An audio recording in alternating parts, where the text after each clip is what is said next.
Vraiment, oui, oui, j'ai utilisé l'article 48 et je l'ai rendu éligible.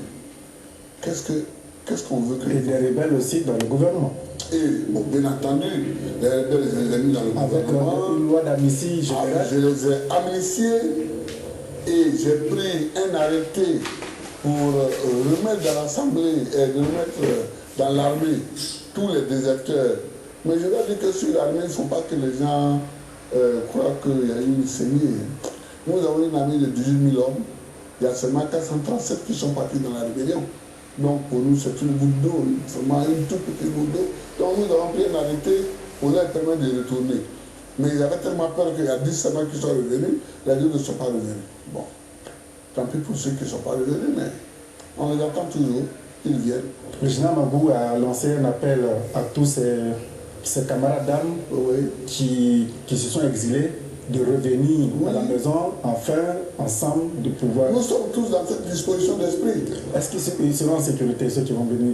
En l'occurrence, le général Mathias Dieu, par exemple. Oui, mais ça, la sécurité se trouve dans sa tête. Mais pas chez nous. S'il vient et qu'il est chez lui, il sera chez lui. On n'ira pas le chercher. Mais si il sort pour aller au marché, que quelqu'un l'apostrophe et lui dit, mais toi, pourquoi est-ce que tu as trahi? Ça, on ne peut pas garantir qu'il n'aura pas de telles apostrophes. Vous comprenez? Ça veut dire que souvent, il y a des choses qui se passent, mais l'État n'est pas responsable du tout. Quand vous allez au marché, l'État n'est pas responsable. Quand vous, en marchant, vous cognez une pierre et que vous vous blessez, l'État n'est pas responsable de ça, etc. Nous les tendons la main, nous leur disons venez.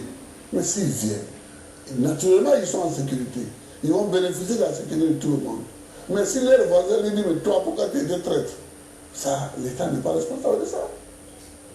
Est-ce que vous comprenez? Oui. Monsieur le Président, vous aimez vraiment les Ivoiriens?